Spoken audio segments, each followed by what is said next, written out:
Hörmətli televizor kögüçülər, naq meydandakı tomoshabinlar, hozir ko'rdiğinizlar Şinjan televiziya stansiyasi Xuyu madaniyat taqis cheklik şirkati bilan Şinjan Albidar madaniyat media cheklik şirkati birlashib yangidan yo'lga qo'ygan nutq so'zlash xarakterdagi programma ular shundaq deydi. Undaqda ular kimlar? Ular o'z kasbida, o'z sohasida uzun yil tirishchanlik ko'rsatish orqali natija qozongan, o'z hayotida muvaffaqiyat qozongan shaxslar. Biz ularninki hayot kechirmishlarini, tajribalarini va hosil qilgan qimmat qarashlarini jamiyatga taqsish orqali yoshlarimizga ilhom va madad bermoqchi.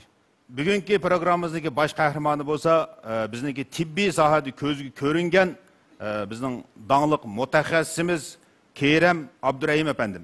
Kerem kamning hayoti izchil turda izdinish va tirishchanlik to'lgan hayot. Shunga birga bu xil izdinish qaysi nuqtaga qarab elib berilgan desa, ya'ni sog'lomlik uchun elib berilgan. Oldin biz bu bosh qahramonimizniki bir qisqacha VCR'ni ko'rib baqaylik. Abdukerem Abdurahim Şinjan Uyghur Abdunum Rayonluq Xalq Doktorxonasining muavin boshlig'i, mikro zaxmi tashqi kasalliklari bo'limining mudiri, professor, mudir vrach, doktor aspirant yetakchisi, Goviyanning alohida ta'minotidan bahramand bo'ladigan mutaxassis. Abdukerem Abdurahimning tibbiy sohada erishgan natijalari haqiqatan kishini so'yindiradi. Abdukerem Abdurahim 2008-yili Abdunum Rayonluq Xalq Hökuməti tərəfindən Abdunum rayon bo'yicha töhfəkar mutaxassis, Abdunum rayon bo'yicha ilg'or fan texnik xodimi, Abdunum rayon bo'yicha munavvar oz sonliq millat ixtisos egisi degan sharafli nomlarning sohibi. Undan boshqa Abdukerem Abdurahim davlatning qo'llanishchan kashfiyoti bo'yicha 7 turda, Abdunum rayonining fan texnikada yangilik yaratish turida ko'p qitim ayrim holda 1-chi, 2-chi, 3-chi darajalik mukofotga erishgan. 2010-yilda Abdukerem Abdurahim mamlakatlik emgak namunachisi, mamlakatlik ilg'or xizmatchi, 2015-yilda Jongodagi yaxshi odam degan sharafli nomga, 2016-yilda mamlakat bo'yicha ilg'or fan texnik xodim bo'lib baholanib, uzluksiz tirishish, yangilik yaratish ro'yini namoyon qilib kelmoqda. Abdukerem Abdurahim boshchiligidagi kollektiv navbatda yangilik yaratish asosida semizlik va oshqozon qizil o'ngash refleksi kasalini birlashtirgan yangicha davolash texnikasini qo'llanib, semizlikni davolash texnikasining yana bir baldoq yuqori ko'tarilishiga tegishli to'kib qo'shmoqda. Qizg'in olqishlarimiz bilan bizniki Abdunum rayonluq xalq doktorxonasining muavin boshlig'i, professor, doktor yetakchisi, mikro zaxmlanish tashqi kasalliklar mutaxassisi Kerem Abdurahim akimizni qarshi olaylik. Marhamat.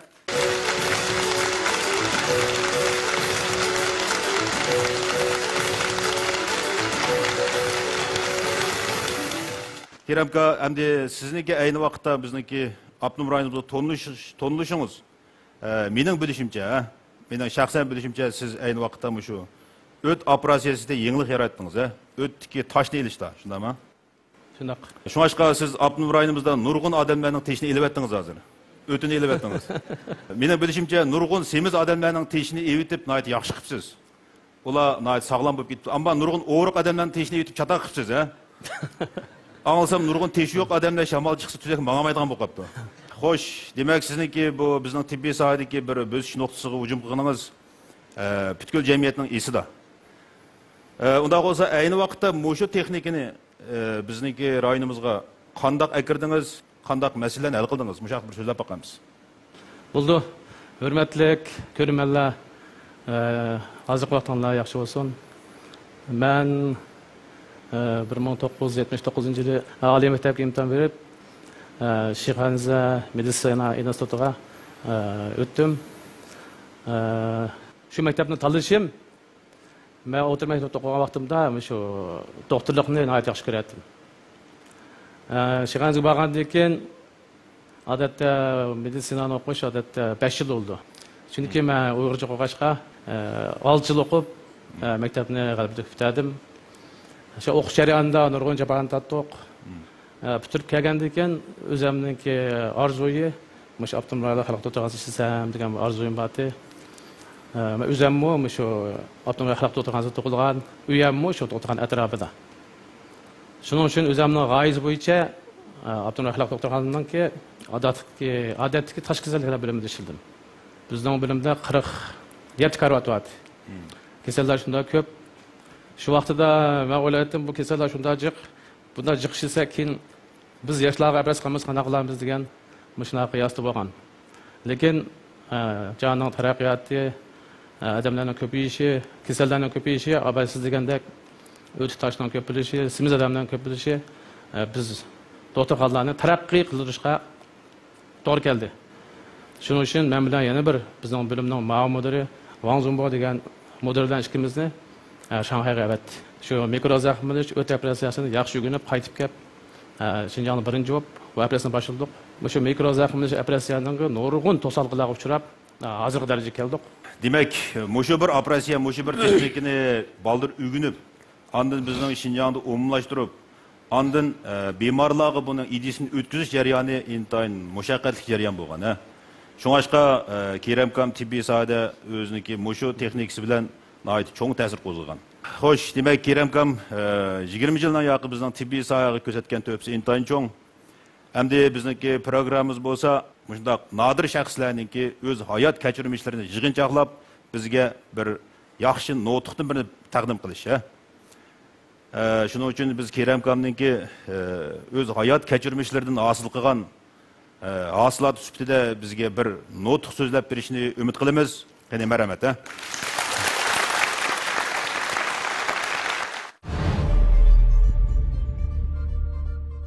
Şeyhaniz meditsina institutini bitirgandan keyin Abdunum rayonlik xalq doktorxonasiga bo'lindim.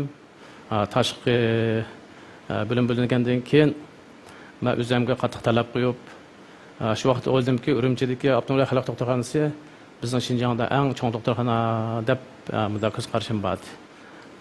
Abdunum rayonlik xalq doktorxonasiga bo'lingandan keyin o'zimga qattiq talab qo'yib, o'zimning ustozlaridan ba'zan vaqtlarda ulardan ko'p savol so'rab, ba'zan o'qituvchilar ko'p so'zlaydi, ba'zan o'qituvchilar so'ramasangiz sizga javob bermaydi. Ba'zan vaqtlarda u boshqa bo'limga kasallik o'rganmasa, sizni boshlamaydi. Shuning uchun shu ustozning keyindan marab turimizda agishib, ko'p savol so'rab qolgandan keyin yaxshi kasbni egallab bo'ldi deb qarayman. 92-yilga borgan vaqtida Abay degandek mikrozaxmilish mushu yangi uskuna bizning Xinjiang kirdi. Kirgandan keyin ustozlarim bilan yangi kashfiyotlarni qilib, u vaqtning o'zida faqat o't operatsiyasini qilib bo'ldi. 97-yilda kelgan vaqtida bizningki Abdunum rayonlik partkom xalq hukumatiningki osonlik millatlarni tarbiyalash siyosati yo'l qo'yildi. Men 3-qatim doktorxonadan qatlam talishi bilan Beijingga bordim. Beijingda birinchi qatim o'sim kasallik doktorxonasiga bordim. U chaqdagi sharoit hozirgi sharoitdan ko'p nachar. O'sim kasalliklar doktorxonasi Beijingda eng cho'ng doktorxona. U yerda 1 yil turdim. Men turadigan yer Beijingdagi Xinjiangning Beijing turishliq xizmat o'rni. Lekin o doktorxonada yotoq vaqt qisqa bo'lg'achqa o'zim bir yotoq hal qilib, shu yerda turdim. Doktorxona bilan men turadigan orlig'i qancha kilometrni o'qimayman, velosiped minsam 70 minutda boraman dashayga. Velosiped mingandan keyin Qo'saqbek ishga chiqdi. Ishdan tushib birinchi bo'lib Xinjiang xalqi yangi yaxshi ko'radigan rahmatni o'ylaymiz. Beijingning alaydiligi bir doktorxonada ham bir doktorxonaga alayga o'xshamaydi. Kasb jihatdan o'xshamaydi. Shuning uchun ishqi jarayonda men 3 doktorxonada turdim. Birisi o'sim kasalliklar doktorxonasi, Beijing institutininki ikkinchi doktorxona, yana birisi birinchi doktorxona. 3 doktorxonada turib, 3 doktorxonaning alayligining hammani egallab 99-yili doktorxonaga qaytib keldim. Qaytib kelgandan keyin bir kuni jiddiy bilimda bir kasalni meni ko'rish taklif qilibdi. Sen Beijingga o'rganib kelding, zaten o'rganib kelding. Bizning doktorxona qilib boqmagan bir operatsiyani men bir ko'rdim. Qizildim gashning ostida bir o'sma bor ekan. U kasalning ashqozonida qon chiqib, bizning jiddiy bilimda yetibdi. Men bu kasalni ko'rib, cho'qim bu kasalni men qila olaman, Beijingda o'rgandim degan ko'z qarashim bilan bo'limga kelib, bo'lim mudirligiga aytdim. Bo'ldi, kasalni akal dedi. Akagandan keyin biz cho'ng operatsiya qilish uchun cho'qim shu bo'limdagi butun doktorlar maslahatlashib bu operatsiyani ishlaymiz. Shu maslahat qilgan vaqtida ishki jurnaldan boshqa hammasi qarshi turdi. Kerem taqa yosh, hamda o'rganib keldi, bu operatsiyani ishlay olmaydi. Deganki men ishlay olaman, Beijingda o'rgandim. Bu operatsiyani kesib emas, shu mikro zaxmlanish usuli bilan ishlaymiz. Asam keyin bizning ishki mudir qo'llab bu operatsiyani g'albilik apadoq, uni degan qarshi turganlar hammasi ulam qo'llab mush jihat kasallar bo'lsa, menga tushuntirib, yangi operatsiyalarni boshlab yapmandik. 2002-yilda kelgan vaqtida ayrim bir bo'lim qilib, mikro zaxmlanish bo'limda ayrim bir bo'lim qurdi. Shu vaqtning o'zida nurg'un doktorlar bu bo'limni tanlamadi. Nima uchun tanlamadi desa, bu mikro zaxmlanish faqat o't operatsiyasini qila oladi. Buning taraqqiyoti bek tor. Bir doktor cho'qim ko'pligi operatsiya qilish kerak. Bu o't operatsiyadan bir doktor degilamaydi deb ba'zan doktorlar tanlamadi. Shu bizning bilimda shu vaqtida 6 mi 7 doktor qolib qoldi. Qolganlari bu bilimni tanlamay chiqib ketdi. Shuning bilan menga bir cho'ng besim bo'ldi. Shuning bilan o'zim ishga o'rgangan yangi texnikalarni qaytadan tadqiq qilib, shu yillar mush o't operatsiyasini Şinjan'da ishlash ham tuvan doktorlarga taqiq deb bir avtonom rayonning pan texnika nazoratiniki mushu 2-darajalik mukofot oldim. 2-darajalik mukofot olgandan keyin doktorxonadan texnik qo'llaydi. Shuning bilan o'zimmi nihoyat xushal bo'ldim. Shu vaqtda 5000 so'm hali jiq pul hamdi. Lekin bizning tashqi kasallar tabasida bunday tiyim apaqmabdi ekan. Shuning bilan biroqlar bu yangi operatsiyadan chiqqan, mushu tadqiqot tiyimini olgan deb doktorxonadan texnik qo'llab karovatni bir joyga aytib berdi. Shu bilim chiqqandan keyin men bir plan tuzdim. Birinchi yil 5 yillik planda nima ish qilamiz? Nima maqsadga yetamiz?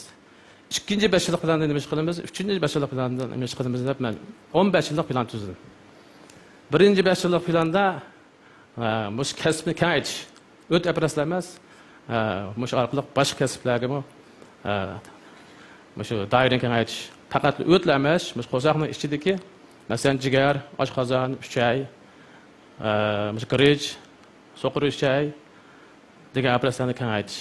Andan keyin 2007-yilda kelgan vaqtida avtonom rayonlik mushu mikro zaxmlanish tadqiqot bo'limini qurdik. Uni avtonom rayonlik mikro zaxmlanish tadqiqot bo'limi. Bu butun Jumhuriyatda birinchi qatim mikro zaxmlanish tadqiqot bo'limi deb qurildi. Semizlik to'g'riliq 10 yil burun mushu semizlikni operatsiya qilib o'rqitish mushu yangi texnikani apmandoq mamlakat bo'yicha shu vaqtning o'zida biz mamlakat bo'yicha ya 4-chi ya 5-chi o'rinda turamiz.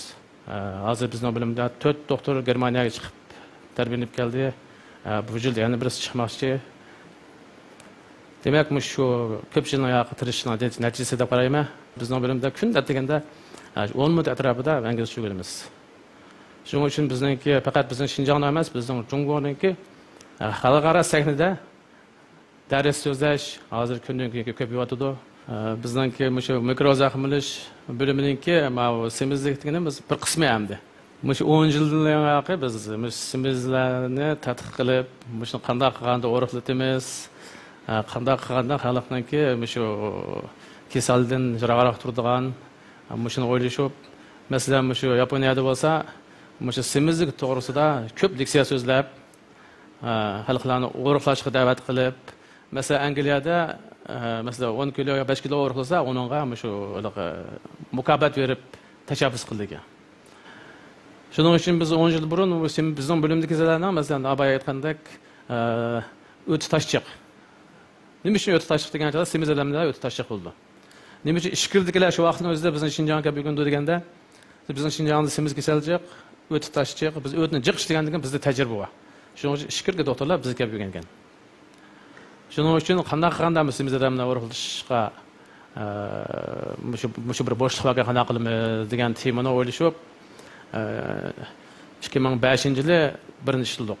O operatsiyani Shanxaydagi bir professorni chaqirib kelib, Qashqardagi bir Xansu ayolni ishildik. U 148 kilo qildi. Operatsiyaga hozir 70 necha kilo. O'tgan yilda bir kasal tunishtirib kelib, o do'stini ishildik. Demak, bu semizlikninki kelayotgan oqibati shunday yomon. Uningki agashim kasallari mushu boshdan tortib oyoqgacha hamma yerda bo'ladi. Semizlarning chishi chiqdi, chashdan boshlaydi. Ko'zdan chashdi, ko'zininki tomir to'siladi, qon bosim bo'ldi, diabet bo'ldi, tajisman yurak kasali bo'ladi. Masalan, bo'g'imlar sadaq chiqadi. Shunga biz mushu temani asos qilib semizlik kasalini tadqiq qilishga boshladik. Yaqinqi statistikaga qaraganda butun dunyodagi eg'irligi ishib ketgan odamlar hozir 640 million bor ekan. 20 yoshdan tovanlarniki semizlik nisbati 23%. Ma 5 yil yoqi statistik qildik 5 mingdan oshadi. Lekin uni oldiga kelsak 10 mingdan oshadi. Demak 10 ming odamning ichida apparat qanchasi ara 300 ga boradi. Amerikada qanchalik ishlaydi desak, Amerikada yiliga 300 ming mush o'rixlish apparatini ishlaydi. Semiz odamlar o'tag'ida uxlaydi, mening uyqum yaxshi deydi. Lekin uyquning sifati yaxshi emas. 10 soat uxlasa, biz odatda odam 6 soat uxlaganga yetmaydi. Bir kuni men bilimda tursam, bir odam kelibdi, 118 kilo bo'ldi. Men so'radim, siz bu pek semiz bo'lsa, ama yaxshi, hech qanday kasal yo'q menda. Tekshirdingizmi bo'lsam, yo'q deydi. Tekshirmay turib, o'zining badani yaxshi deydi. Men siz engishib, oyog'ingizning bo'g'ishini etib qolgansam aytolmadi. Mushu bir sizningki salomatligingizga kelgan bir xavf. Semizlikni o'rg'itish operatsiya emas. Boshqa usullar bilan cheniqish, tomoqni kontrol qilish, oxir bo'lmaganda operatsiya qilish orqali mush o'rg'itish operatsiyasini qilyapmiz. Shuning uchun biz o'tgan yildan boshlab 5-oyning 11-kuni xalqaro semizlarni o'rg'itishning kuni deb bekitib, o'tgan yildan boshlab bu yil 2-chi qatim o'rg'ilgandan keyin nurg'un kasallarninki oldini olib deb mana tashabbus qilyapmiz. Ozodlikdan burun 30-yillar biz Xinjiangdagi o'rtacha umri 37 yoshdi. Hozir 73 yoshga bordi. Lekin bizning Xinjiangdagi undan to'van. Jungoniki 73 yosh, Yapondan 83 yosh. Demak, Yaponga bag'alab bo'lishi mumkin, Yaponda o'g'lan bo'lishi mumkin. Yaponiyadagi yemak ishimiga oid ilmiy o'zliqligi shunday yaxshi, oz yeydi, soz yeydi. Shuning bizning Xinjiangning tomog'imiz, jiq yeymiz, kech tomoqni haddan ortiq yeyolamiz. Shuning uchun semizlarimiz ko'payadi. Diabet kasallik desak, diabetning asosi shu semizlikdan bo'lgan. Birisi ersiyatdan bo'lgan, ikkinchisi semizlikdan bo'lgan. Hozir men butun yer sharida 400 million diabet kasallik odamlar bor ekan. Shuning yarmi o'zining diabet kasallik bo'lganini uqmaydi ekan. Bizning Xinjiangda ehtimol undan jiq bo'lishi mumkin. Jiq odamlar kelib, "Voyastanda o'tirgan yetib, meni diabet kasallik qilib qo'ydi, yoki bo'lsa o'ti tash deb qo'ydi" deb. U kisal sizni bo'lgandan biz topdik, biz qilib qo'ymadik uni. Ba'zanlar tish chukitib o'tirgan keldi. Amaliyotda shu diabet kasalligidan bo'lgan tish tushish, yoki bo'lsa ko'rish quvvati tubanlash qatorliq. Shuning uchun bo'lsa biz loyiha o'rg'lab kasallikni oldini olsa deb shuni tashabbus qilaman. Operatsiya qilib tugatolmaydi. Operatsiya qilsak zaxmlandi. Operatsiya qilsak xatarlikmi ko'p. Shuning uchun operatsiya qilmaydigan usul bilan o'rg'ilsa ham yaxshi deb qarayman.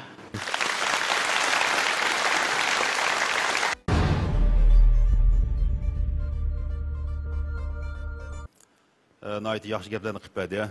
Demak, plan bir odamning hayotida bek bo'yim ishmi qandaq? Evet, shunday oldu. Plan bo'lmasa maqsadga yetkazilmaydi.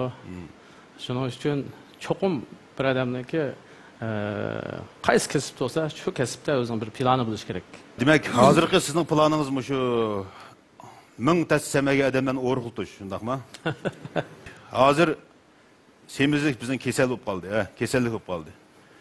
Bundan saqlanish bizniki maqsadimiz bo'lib qoldi.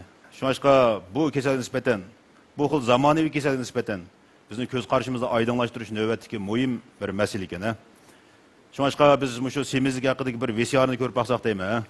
Tibbiy ilmda semizlik ortiqcha boylarning badanga yig'ilib kelishi deb qaraladi ekan. Semizlik sog'lomlikqa, normal turmush va xizmatga ta'sir yetkazadigan asosli omillarning biri bo'lib, navbatda dunyoda eng ko'p ko'rilayotgan kasalliklarning biri ekan.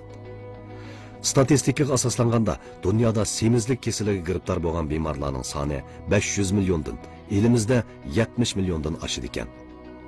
Abdunum rayonimizdagi semizlik kasaliga giribtor bo'lganlarning soni xeyli ko'p bo'lib, mamlakat bo'yicha 3-o'rinda turadi ekan. Semizlikning turmushga qanday aks ta'sirlarni olib keladiganligi hammalarga ayon. Munosabatlik tibbiy mutaxassislarning qarashicha, semizlik kasaliga giribtor bo'lganlar kundalik turmushda turli besimga uchragandan boshqa yana ularda ruhiy jihatdan o'zini kamsitish, jismoniy jihatdan organizmlarning iqtidori to'salg'iga uchrash qatorliq agashma kasalliklar ko'riladi ekan. Cungo'da 70 milyon semiz adam var ekan, ha. Ben bu faxrlik aldı 70 milyon adamın qatarına kirdim o demek kerak, ha. Yiqilishib qoldi. Mushuni o'ylaydigan qanchaqda kerak, hozir sizniki bir jamiyatga bir mutaxassis bo'lib chiqdingiz bilan. Nurg'unlagan jamiyat masalalariga ko'ngil bo'lishni o'zingizning mas'uliyatingiz deb qaraymiz. Men bir tipi xodimi, shu salomatlik ta'sir etadigan ahvolni ko'rsam, shu zamonda berib, shu odam bilan so'zlashib, u odamga shu loyiqdagi salomatlikka diqqat qiladigan jihatdagi gaplarni so'zlab turaman. Masalan, ba'zan so'rinda o'tasammi, so'rindagi yo'ldoshlarga o'zimni kasbiy jihatdagi shu ilmiy usulda o'roqlash, ilmiy usulda ba'zan kasallarni oldini olish, to'g'riliq. Men uchun har qanday yerga borsam, shu o'zimni kasbini so'zlasam degan bir odatim bor. Kerem Kamniki mushu xil ijtimoiy qimmat qarishniki barliq shogirdlarda va butkul doktorxona sohasida davomli umumlashni umid qilamiz, ya. Endi mundaq bir savol bor ekan. Siz har qitim ishkirga bordi ekansiz, yangi texnikani o'rganib keldi ekansiz, andan uni ishiltib kengaytirdi ekansiz. Har qitim nurg'un qiyinchilik uchraydi ekansiz, nurg'un to'sqinliklarga uchraydi ekansiz. Ammo har qitim bu qiyinchiliklarni yengdi ekansiz. Sizda dahshatli bir johillik bor ekan. Voz kechmaydi ekansiz. Undaqda bu johillik zodi nereden kelgan deydi? Buni johillik desak bo'lmaydi. Bu bir kasbga intilish, bir kasbni tanlaydi ekanmiz, uni cho'qim voyaga yetkazish. Bo'lmasa bu kasbni qilmaslik kerak. Qilgandan keyin cho'qim yaxshi qilish kerak. Shuning uchun har qanday qiyinchilik bo'lsa, uni yengib, masalan, mushu bir hafta ichida bir necha yerda yig'in bo'ldi. Masalan, oqshom kechda keldim. Bejinda bir muhim bir yig'in bo'lib, bir akademik bilan ko'rishadigan bir ish bo'ldi. Odatda bir ishga borsam, bir ish emas, bir necha ishni biroq bitirib kelamiz. Bu Şinjan bilan bu ishning orlig'i haqiqatan yiroq. Albatta hozir samolyot bir necha soat berib keladi. Men o'zim yosh doktor vaqtimda to'lasi poyezdda 3 kun, 4 kun poyezdda o'tirib, shu vaqtda quruq nonni yeb, shunday jabadan o'tkazgan. U vaqtdagi jaba bilan hozirgi jaba osmon zimin farqi bor. Demak, har qanday ishni qilgandan keyin shundan natija qozongan vaqtida u jaboni adam unutib ketadi ekan.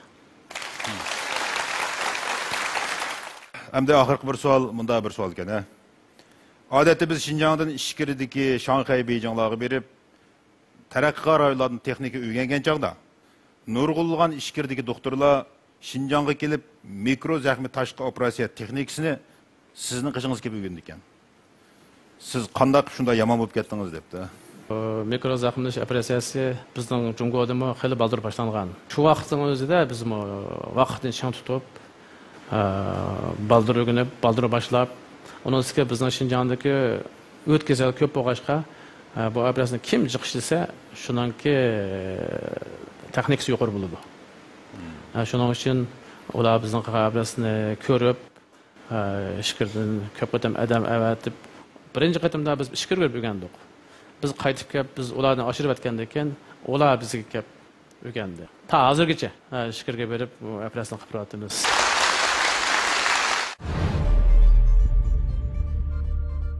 Assalomu alaykum muallim. Men Şinjan Tibbiy universitetining aspiranti. Siz ichkiri o'lkalar va xalqaro sahnalarda nurg'un natijalarni qo'lga keltiribsiz. Albatta, qanday bir shalliq natijaning orqasida nurg'unlagan jafo mushaqqat bo'ldim. Mening so'ramoqchi bo'lgan savolim, sizdek bir yaxshi doktor bo'lish uchun biz yoshlar qanday qilishimiz kerak degan savol. Rahmat. Bu yaxshi savol bo'ldi.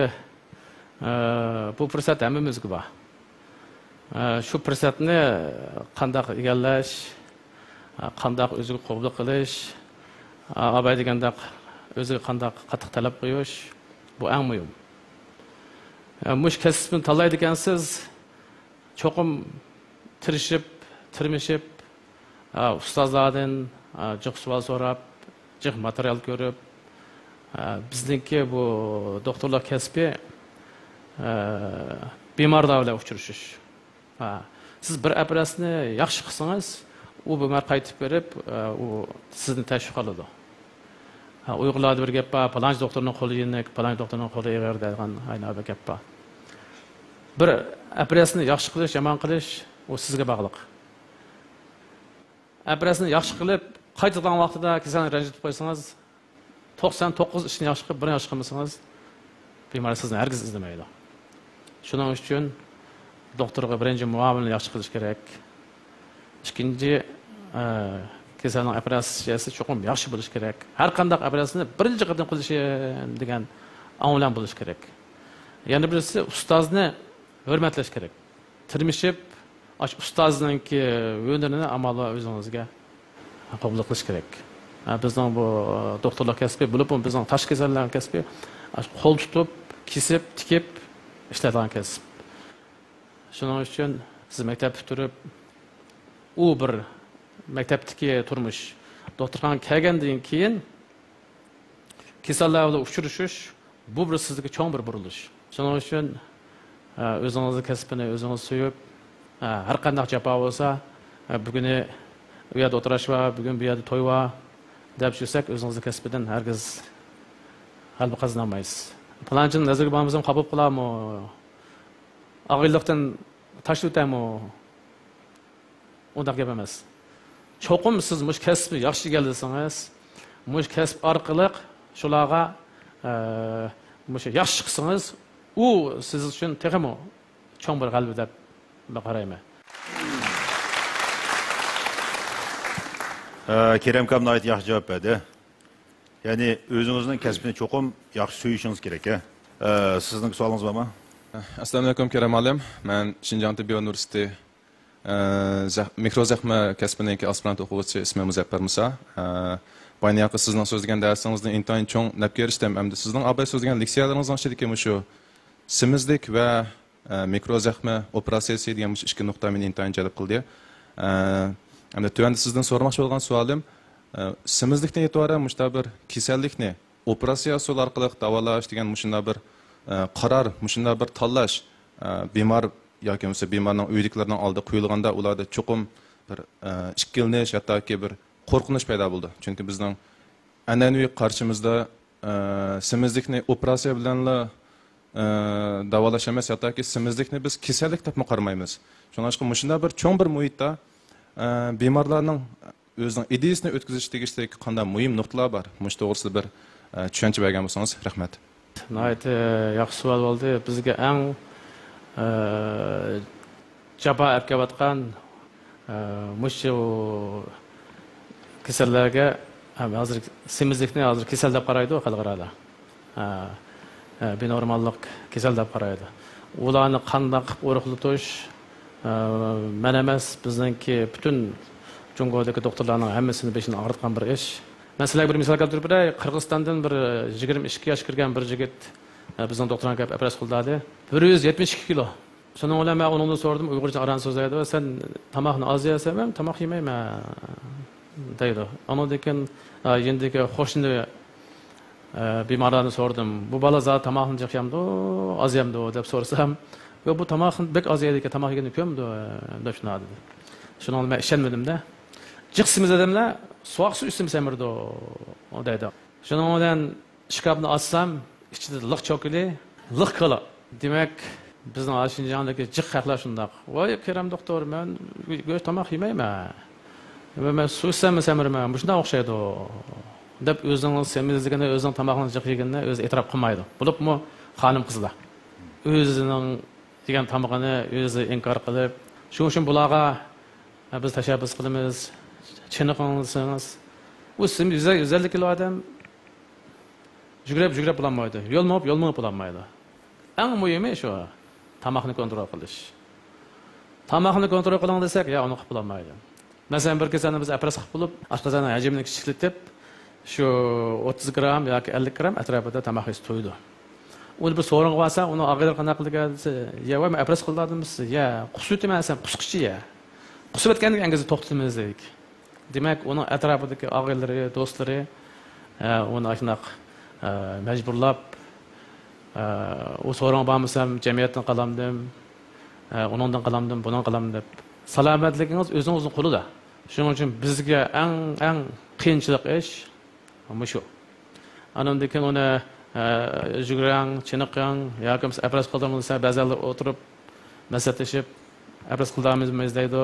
Demek Keremkam degan siri biz bir masalani daha cho'ng qilib qilyapmiz. Semizlik amaliyotda bizga ideyadik semizlik ekan. Men bu shu bizniki xalqimizdagi shu buyuk madaniyatga hayron qolma. U bo'lsa shu tomoq qizulash madaniyati. Ben nima uchun meni kishilarning tomoq zo'laydigini faqat tushunmayman. Shunga menimcha bizdagi oldidan ideya masalasi, ondan bizdagi nurg'unlagan an'anaviy madaniyat ko'z qarashlarimizni o'zgartmasak, menimcha bu masalada nurg'un masalalar taqishimiz. Xo'sh. Assalomu alaykum. Hammalarning mush vaqti xayrli bo'lsin. Mening ismim Gulpari. Xinjiang Tibbiy universitetining klinik davolash kasbining aspirantligida o'qiyapman. Kerem olimda mundaq bir savolni so'rab baqam kelotdim. Tunji qitim operatsiyaga kirgan chog'ingizda sizmi jiddiylashganmisiz? Ilmi operatsiya qilayotgan jarayonda jiddiylashamsiz. Hamda shu jiddiylashgan kayfiyatimizni qandoq normallashtirib, qandoq kontrol qilishimiz kerak mush jihatda so'zlab bergan bo'lsangiz. Rahmat. Tunji qitim kirgan joyda jiddiylashish kerakmi? Menga deb bergan, Jiddiylash albatta bo'ladi. Lekin birinchi qadam operatsiya chiqqan chog'da biz jiddiylashmaymiz. Lekin biz yordamchi. Bosh pishaqchi bizning ustozimiz bo'ladi, u kisida, u tikida biz qarab turib, biz hech qanday qo'shimcha pishaqchi. Qo'shimcha pishaqchi bo'lgan ekan hech qanday o'zgarish bo'lmaydi. Biz jiddiylashiganimiz birinchi qadam o'zimiz o'z oldimizga qilgan operatsiyada jiddiylashimiz. Demek men shu mikrozaxmlash operatsiyasini o'rganib kelgandan keyin boshda albatta bizning ustozimiz ishlaydi. Bir kuni mening ustozim ishkirga jig'an ketib qoldi. Shuning bilan bu operatsiyani ishlaymi deb tursam, bizning bilimdagi boshqa mudirlar ishlar biz bor. Lekin meni ko'zim yetdi. Lekin o'zim shu jiddilashdim. Shuni operatsiyaga chiqqandan keyin operatsiyaning sesra boshlig'i umu tasalli berib ishlar sen çoxum ishlab ketsa bu operatsiyani dedi. Demak, shu vaqtda birinchi operatsiya vaqtida men bir kun burun kechish yaxshi qilmagan. Shu shu operatsiyani aytdi, albatta yaxshi bo'ldi. Shundan keyin meni ustozimmo ishkirdan qaytib kelib, yaxshi sen bu mush kasbni yaxshi egallading. Bundan keyin o'zing oldiga ayrim ishlar deb men shu huquqni berdi. Shundan keyin jiddiylaşmay operatsiyani ishlab mandoq. Lekin yana yangi operatsiyani boshlagan vaqtimizda, masalan, ishkirga berib, o'rganib kelib, yoki bo'lmasa ba'zi operatsiyani o'zimiz kashf qilmasak bo'lmaydi. Demak, bu birinchi qadam jiddiylashgan. Izchil turda jiddiylashib ketibsiz. Menimcha bayonlaringizda shu narsa aniq bo'ldiki, jiddiylashish muqarrarlik, shundaymi? Lekin jiddiylashishni yengish bizniki chiqish yo'limiz. Assalomu alaykum, Kerem olim, yaxshimisiz? Ismim bo'lsa Hayot Talib. Men bu doktorlik kasbini o'qiyotgan aspirant o'quvchisi. 5-oyning 11-kunining semizlikni oldini olish kuni ekanligini ko'p sonli odamlar bilish kerak. Mush kunni alayda kun qilib bekitib, hamda doktorxonalarda shu kunga shu kasallik qarta faoliyatlarni olib borganlikdan shu semizlikning salomatligiga xavf olib kelayotgan cho'ng tahdidlarni ko'rib olgan bo'ldi. Hamda biz hozirgi shu semizlik kasalligining oldini olish uchun biz o'zimizda qanday turmush odatiy yutildirsak bo'ldi. Mush jihatda biz tafsili bir tushuncha hosil qilib bergan bo'lsangiz, rahmat. Abay men dedim, salomatligingiz o'zingizning qo'lda deb. Jiqidamlar o'qimay, men burun samirgan. Eng og'ir vaqtimda 88 kilo kelgan. O vaqtda yangi maktab bitirib, hamda semizlikning bir davri bor-ku. Institutda o'qigan vaqtida u rasmiy bizningki normali tomoq bo'ldi. Biz o vaqtda u normalsiz tomoq deydik. Tomoqning go'shi yo'q ekan, meyi oz ekan deb jo'da qilgan. Nurg'un qatam tomoq tashlab ishlangan. Demak, lekin shu tomoq bizga eng muvofiq tomoq deb qarayman. Shu vaqtda hamma o'quvchilar hammasi o'riq. Sizlar aspirantlar hammalar normal semizlik turasizlar. Semiz emas, normal hammalar. Maktab bitirgandiki, maoshlik bo'lgandan keyin shuning bilan kechasi ancha-muncha kechilik tomoq shu jarayonda samirib ketadi. Demak, shu abay degan 5-oyning 11-kuni xalqaro semizlikni oldini olish nima uchun chiqdi degan vaqtida bu semizlik butun dunyoga xavf olib kelyapti. Hozir buni bir yuqumli kasal deb qaradi yana birisi. Semizlikka ketayotgan iqtisod dunyodagi GDP'ning ikkidan 5'i ketyapti. Bir semizda bir qilsak 40 ming 50 ming ketadi. Sizlar ko'rib turasizlar, semiz odamlarniki chiroyi paqirab turdi. O'riqlagandikilar kasalga o'xshash bo'lib qoladi.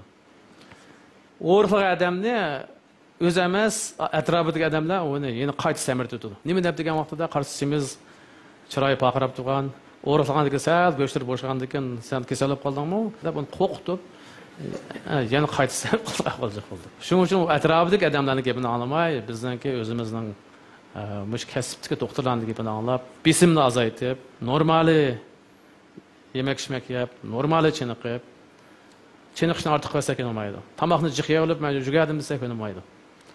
Tomoqni normali yeb, harakat qilib berib, onundaki angizi qaqash qilsak yaxshiroq deb qarayman. Kerem kamning fikri qo'shilma. Ya'ni semiz adam paqirab turdi deydi. Lekin chataqiri og'irganda vaqirab turadigan yeri bor. Hozir sizdan noyatda o'zimni bilmaydigan, biroq hammamiz shaxsan men bak qiziqadigan bir masalani so'rag'im kelyapti. Hammamiz urug'lashga qiziqimiz bu. Ba'zi xonim qizlar texnik zilva badanga erishish uchun, yana ba'zi xonim qizlar yoki apandilar bo'lsin o'zining og'irligini tuvaltish uchun har xil usullarni qo'llanadi. Masalan, tomoqdan pariz tutish, chiniqish, undan boshqa dori yeyish qatorliq usullar bilan. Biroq 3 xil usulni tanlab qo'llanadiganlarmi? Menimcha bu men shaxsan o'ylayman bu ilmiy bo'lmagan bir urug'lash usuli. Undaq bo'lsa ilmiy urug'lash uchun biz qanday usullarni qo'llanishimiz kerak bu haqda so'zlab bergan bo'lsangiz.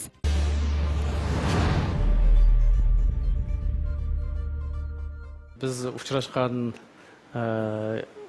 semiz odamlar 10 mingga berib qoldi. Shuning ko'p qismi hamma usulni qo'llanganlar. Bir misol keltiray, bir xansu qizcha kelibdi, dadasi opsi boshlab. Ben o'riklayman deb men uning dedim, u qiz 20 yosh atrofida. Sen yoshkansa, sen boshqa usul o'rikla. Deb men ham dedi, berishga desam, nima bo'ldi dedi. Nima deb desam, hammani qilibdi. Hammani qilib bo'pti. Masalan, darish, chiniqish, demak, butun dunyodagi materialni hammani ko'rib, apras usulni qilib bo'pti. Desem apsi deydi, bunu apres qilmasa bo'ldi deb men kusuldab, bunu apres qilmasa bo'ldi dedi. Men yana uning xizmatchisiman. Sen chiniq, sen qiz bola ekansan, yana chiniq. Boshqa usul o'roqlar darima. Lekin biz senga normal yemek usulini deb beraylik. Mush bo'yicha o'roqlar desam, qat'iy unimida. Yo'q, men ham usulni apam uqmaydi. Dadam uqmaydi. Men ham usulni qilib baqdim.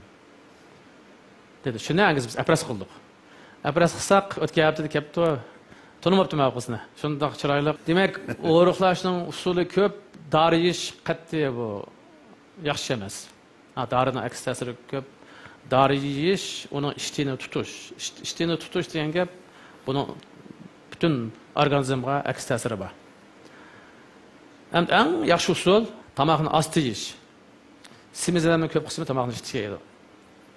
Bo'libmi shu xonim qizlarga tomoqni osti yeydi, qapildi. Men osti yeyman. Tomoq yemayman deb. Amaliyotda tomoqni ichib yeydi. Ba'zan lag'mani ichib olganlar bor.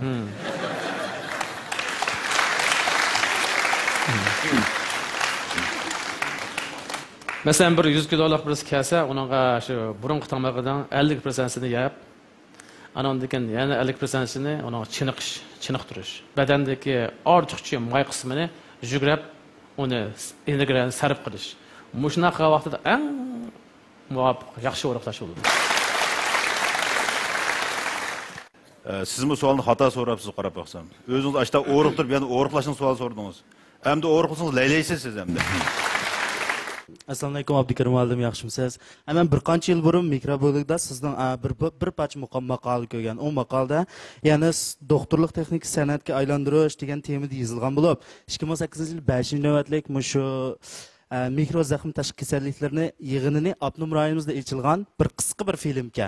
Buningda sizning operatsiya qilayotgan bir ko'rinishingiz bor. Andan keyin ma'lum bir doktorxonaning mutaxassisi, bir professori buningda sizning ashmish operatsiya qilayotgan mutaxassis qaysi davlatning mutaxassisi deb so'ragan vaqtida andan keyin birisi yendi o'tagan birisi Shinjong Uyg'ur Abnum rayonlik xalq doktorxonasining mutaxassisi sizning ekanligingizni deb bergan. Andan keyin operatsiya tugagandan keyin sizning ko'rinishingiz chiqqan vaqtida u odam intayin hayron qolgan, ham ajablangan. Bugun men siz bilan hamda tunji qatim mishada sizning naq maydonda o'tirib leksiyaringizni angladim.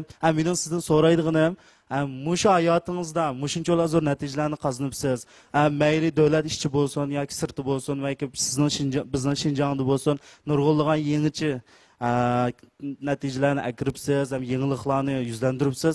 Mushundaq vaqtingizda siz o'zingizda mush tirishchanliklarni natija qozonish uchun qanday tirishchanliklarni ko'rsatdingiz hamda o'zingizda qanday bir yuksak ruhni yetildirdingiz?